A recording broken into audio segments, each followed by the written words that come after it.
नमस्कार, स्वागत है आपका के न्यूज में। मैं हूं आपके साथ विशाल पंडित। आप देख रहे हैं हमारी खास पेशकश चुनावी अखाड़ा। इन दिनों सियासत का यह अखाड़ा घमासान का सबब बना हुआ है। मौसम के तल्ख तेवरों के साथ ही सियासी पारा भी चढ़ता जा रहा है। फिलहाल आज हम आपके लिए लाए हैं अलग अलग लोकसभा सीटों और ताजा और गर्मा गर्म चुनावी चर्चा को। इस कार्यक्रम में हम बात करेंगे चुनावी रणनीति, राजनीतिक दलों की चुनौती और जनता जनार्दन की अपने नेताओं से उम्मीदों की। तो देखिए हमारा खास कार्यक्रम चुनावी अखाड़ा।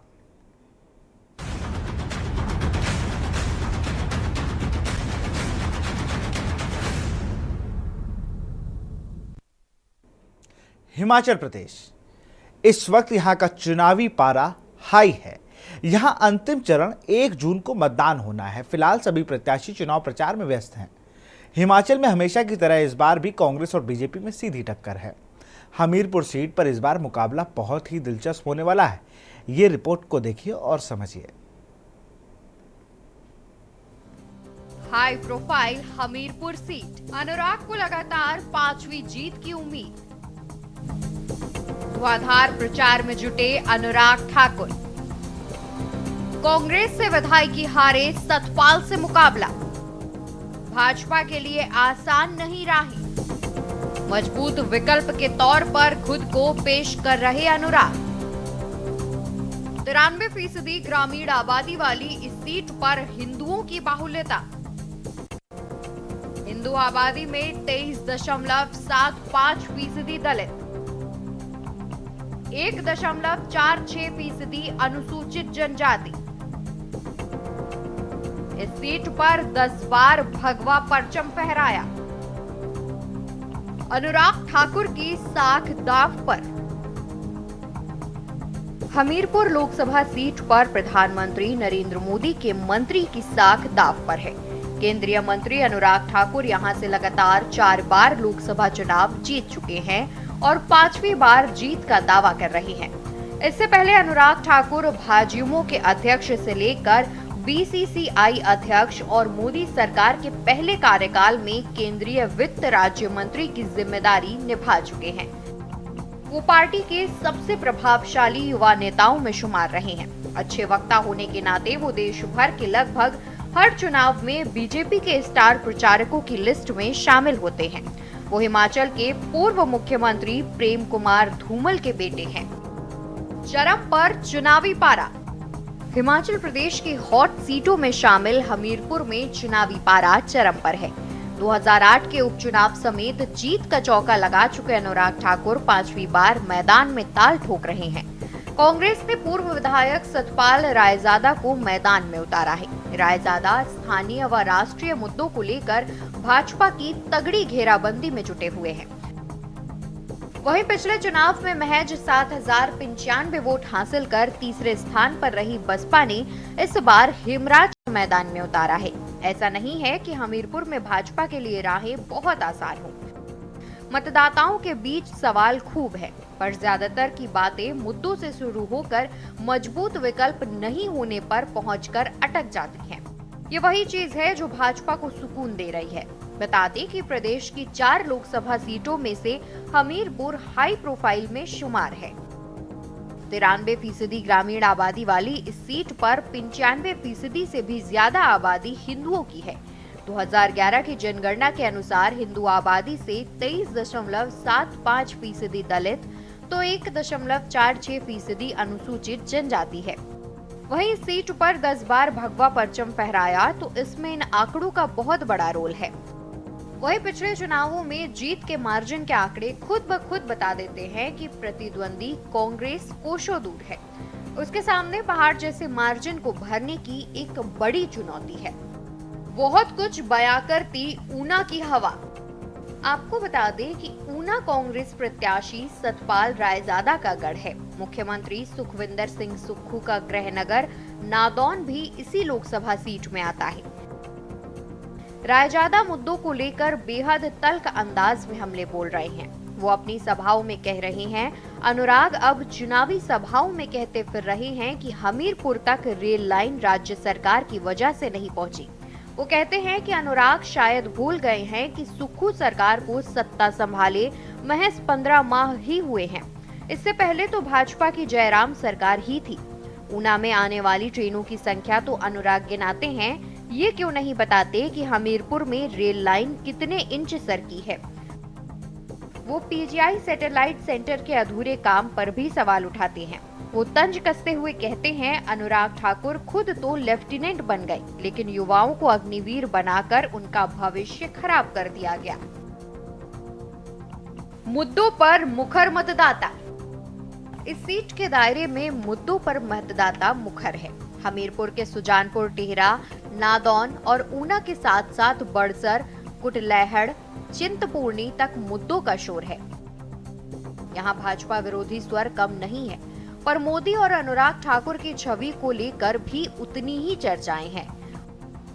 ऊना के लोगों को नाराजगी इस बात की है कि विधानसभा उपचुनाव का बोझ जनता पर डाला गया। वे भाजपा को घर तोड़ने वाला बताते हैं। कांग्रेस बेरोजगारी के मुद्दे पर हमले बोल रही है। जवाब में भाजपा व्यापार बढ़ने, युवाओं के लिए अवसर बढ़ने का दावा कर रही है, पर बेरोजगारी के सवाल युवाओं को कहीं ज्यादा सता रहा है। वहीं व्यापारी वर्ग मानता है कि ऑनलाइन कारोबार ने सब चौपट कर रखा है। मतदाताओं से चर्चा में सामने आता है कि विधानसभा उपचुनाव में जिस तरह से गुटबाजी हुई, उससे साफ है कि कांग्रेस के सामने चुनौतियां कम नहीं है। प्रत्याशी चयन से लेकर प्रचार।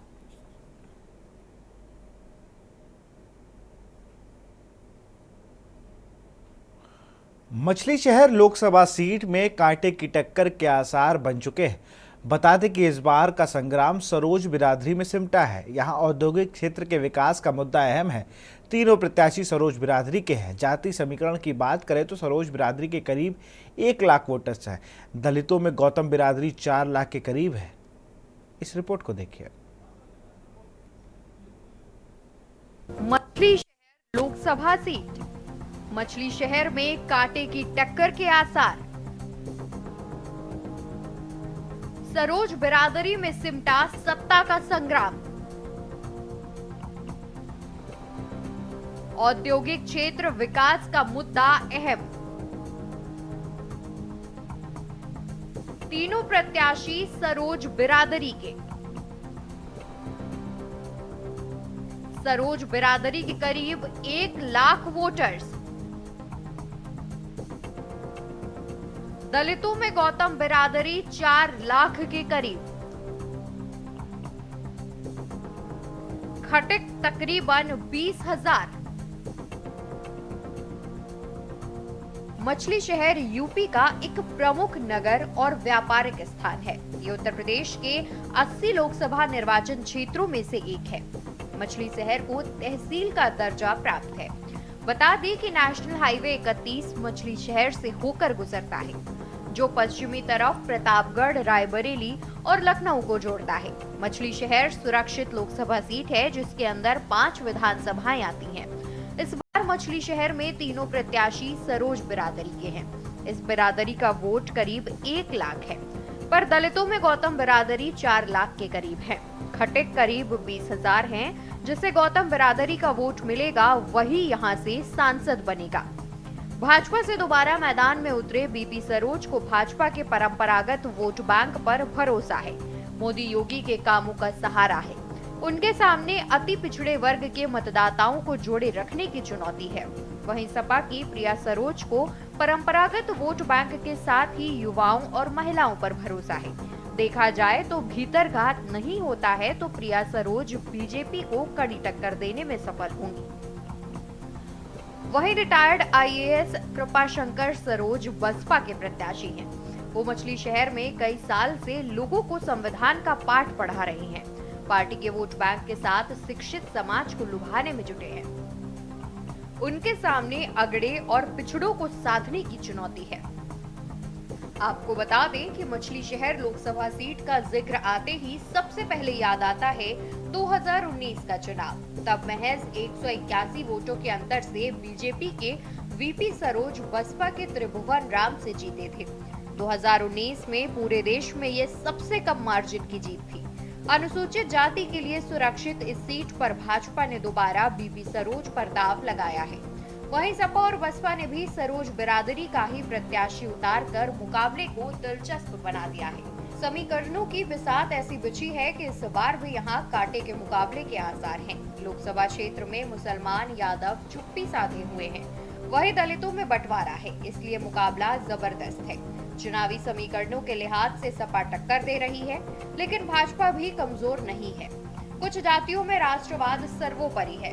लोग कहते हैं कि गठबंधन के नेता चुनाव बाद एक रहेंगे, इस पर संशय है।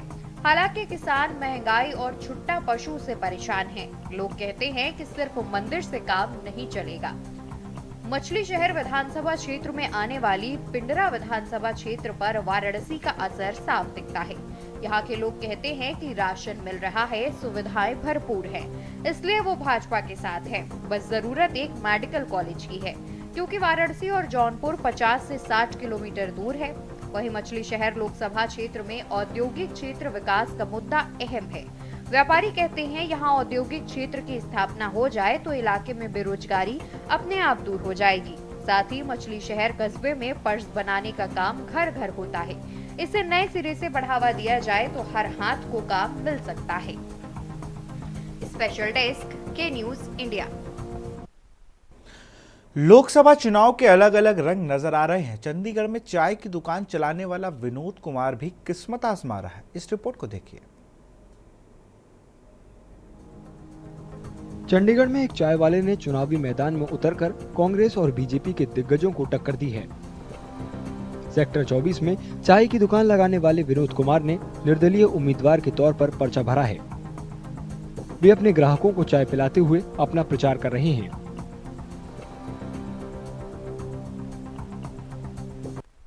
पहले तो मैं चाहूंगा आपसे कि बड़ी बड़ी पार्टियां जो वादे करती हैं वो पूरा ना करती, क्योंकि 10 साल निकल गए कोई भी काम पूरा ना हुआ यहाँ का। अब आप कैसे प्रचार कैसे कर रहे हैं? लोगों के पास जाते हैं, आप तो काम कर रहे हैं, चाय बना रहे हैं, कि लोग आपके पास चाय पीने आते हैं, आप प्रचार करते हैं? लोग मेरे पास चाय भी पीने आते हैं, उनको भी बताता हूँ, उनको पर्चा देता हूँ, उनके ग्रुप को, उनके भाई बहन के हाथ पैर जोड़ता हूँ।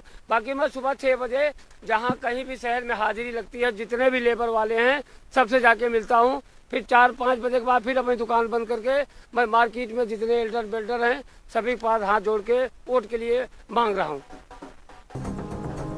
विनोद कुमार का कहना है कि उन्होंने चुनाव मैदान में उतरने का फैसला इसलिए किया क्योंकि वे मौजूदा राजनीति से तंग आ चुके हैं और लोगों की समस्याओं को समझना और फिर उनका समाधान करना चाहते हैं। विनोद कुमार सुबह 5 बजे उठते हैं और सुबह 9 बजे तक कॉलोनियों में प्रचार करते रहते हैं। कुछ वोटर उनके प्रचार के तरीकों को खासा पसंद कर रहे हैं। जरूर आने चाहिए, ऐसे बंदे को टाइम मिलना चाहिए। बाकी पहले परिषद देख लीजिए, आले बीजेपी भी आली, कांग्रेस भी आली, आम पार्टी भी आली, सब आले, लेकिन वो काम ही नहीं हो रहा का।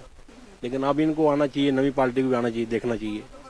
हाँ जी, हाँ जी, ना साथ है इनके। इसको इसलिए देखते हैं जी कि हर एक के साथ में अच्छे काम करता है, हर एक से मिलता जुलता है और कोई भी समस्या होती है सबके साथ खड़ा हो जाता है मार्केट में, इसलिए हमें इसके ऊपर बहुत गर्व है।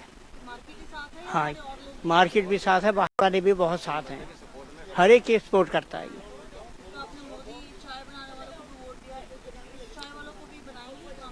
अगर ये काम अच्छे करके दिखाएगा तो आगे को भी देखेंगे, क्योंकि हमें तो काम से मतलब है। विनोद कुमार का चुनाव चिन्ह मशाल है। चंडीगढ़ में आम चुनाव के अंतिम चरण में 1 जून को वोट डाले जाएंगे। विनोद कुमार का मुकाबला कांग्रेस के मनीष तिवारी और बीजेपी के संजय टंडन से है।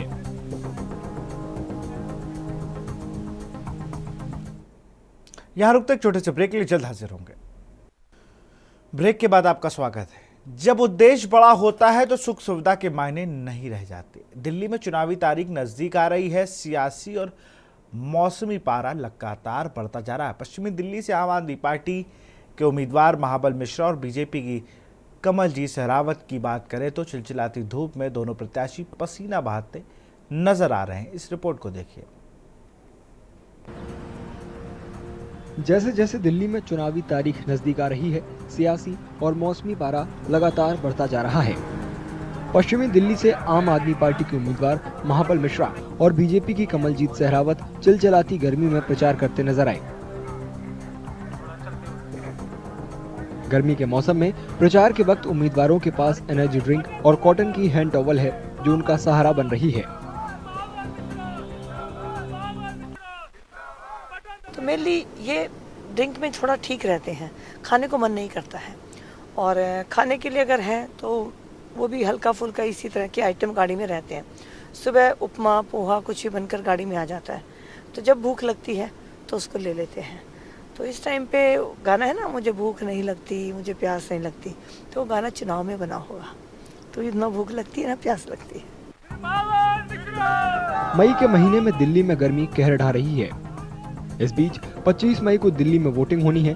उम्मीदवारों को इस बात का थोड़ा डर है कि कहीं वोटर गर्मी की वजह से घर से बाहर निकलने में कतरा न जाएं। इसलिए उम्मीदवार अपने अपने मुद्दों के आधार पर वोटरों से वोट डालने के लिए थोड़ा कष्ट सहन करने की अपील कर रहे हैं।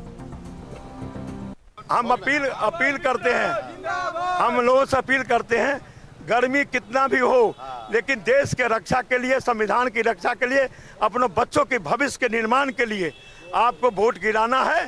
क्योंकि मौलिक अधिकार सबसे एक ही चीज़ है, जब आप सरकार को चुनते हैं तो सरकार डरती है, तो अधिकार को उपयोग करो जो सरकार आपसे डरे। वोटिंग टाइम सुबह 7 बजे से लेकर रात को 6 बजे तक है। तो जरूरी नहीं है कि पूरा हीट वेव में आप वोट डालने जाएं। आपको, मेरे को लगता है कि निवेदन मैं करना चाहती हूँ अपने क्षेत्र के सभी दिल्ली वासियों से, अपने क्षेत्र वासियों से, कि आप सुबह के घंटों में ज़्यादा वोट कर देंगे तो हीट वेव से बचाव होगी। लेकिन फिर भी किसी कारण से अगर आप सुबह नहीं जा पाते तो 5 साल की तपिश अगर गलत फैसला हो गया तो बहुत भारी पड़ सकती है। दोनों उम्मीदवारों का कहना है कि लोगों का समर्थन और उत्साह उन्हें गर्मी में प्रचार करने के लिए पर्याप्त ऊर्जा देता है। कैंपेन करना तो जरूरी है और जनता में इतना जोश है जो हमारी जितनी थकावट होती है वो दूर कर देता है। और जनता में यही जोश है जो केजरीवाल की गारंटी घर घर तक दिखाई दे रहा है। इंडिया गठबंधन जो गरीबों के हित की रक्षा करने वाला संगठन है वो घर घर तक दिखाई देता है। लेकिन मोदी की गारंटी हमेशा झूठा में बदला जाता है। आप सच पूछिए तो गर्मी महसूस नहीं होती है, क्योंकि जिस भी क्षेत्र में अभी आज हम रोड शो कर रहे हैं तो जहाँ पर जा रहे हैं लोग गली के नुक्कड़ पे, सड़क के किनारे पे इकट्ठा होकर मिल रहे हैं, फूलों की बारिश कर रहे हैं, हमारे लिए पानी लेकर, ठंडा लेकर खड़े हैं, केले लेकर खड़े हैं। तो उनके जोश को देखकर गर्मी लगती नहीं, क्योंकि वो लोग भी खड़े हैं तो लगता है ये तो बहुत अच्छा है। तो कहीं ना कहीं आप अगर पूछो कि गर्मी की महसूस तो है नहीं। पिछले कुछ दिनों से दिल्ली में भीषण गर्मी पड़ रही है। देश की राजधानी का तापमान चरम सीमा पर पहुंच गया है। पश्चिमी दिल्ली के नजफगढ़ में सोमवार को अधिकतम तापमान 47.4 डिग्री सेल्सियस दर्ज किया गया था, जो देश के किसी भी हिस्से से ज्यादा था। लोकसभा चुनाव की हलचल के बीच अनंतनाग और राजौरी सीट के लिए होम वोटिंग पूरी हो चुकी है। बता दें कि चुनाव आयोग ने लोकसभा चुनाव के कार्यक्रम का ऐलान करते वक्त पहली बार वोट फ्रॉम होम की स्कीम शुरुआत का ऐलान किया था। इस रिपोर्ट को देखिए। जम्मू कश्मीर की अनंतनाग राजौरी लोकसभा सीट पर मंगलवार को होम वोटिंग के सिलसिले को पूरा कर लिया गया। चुनाव आयोग ने लोकसभा चुनाव के कार्यक्रम का ऐलान करते वक्त पहली बार वोट फ्रॉम होम स्कीम की शुरुआत का ऐलान किया था। इस पहल के तहत 85 साल और उससे ज्यादा उम्र के सीनियर सिटीजन और 40% से ज्यादा दिव्यांग लोगों की वोटिंग में भागीदारी सुनिश्चित करने के लिए घर से वोट डालने की सुविधा शुरू की गई है। हमारे यहाँ 25 तारीख को जो वोटिंग होने जा रही है उसके लिए ही जो सारी तैयारियां थी वो मुकम्मल हैं और हमने जो होम वोटिंग का जो प्रोसेस था हमारा वो आज कंप्लीट हो रहा है।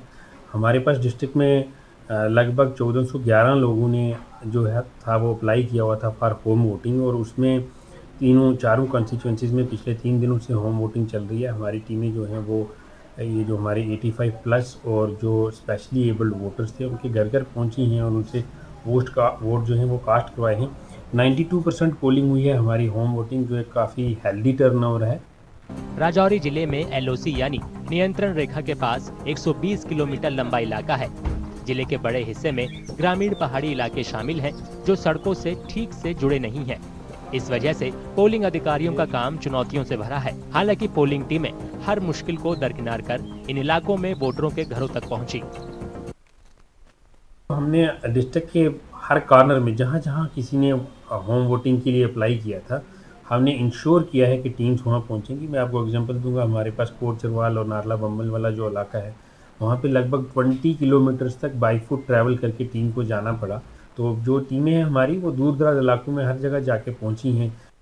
अनंतनाग राजौरी लोकसभा सीट पर छठे दौर में 25 मई को वोटिंग होगी। पोलिंग अधिकारियों ने वोटरों से बड़ी संख्या में घरों से निकलकर अपने वोट का इस्तेमाल करने की अपील की है। फिलहाल चुनावी अखाड़े में इतना ही। देखते रहिए के न्यूज़ इंडिया। नमस्कार।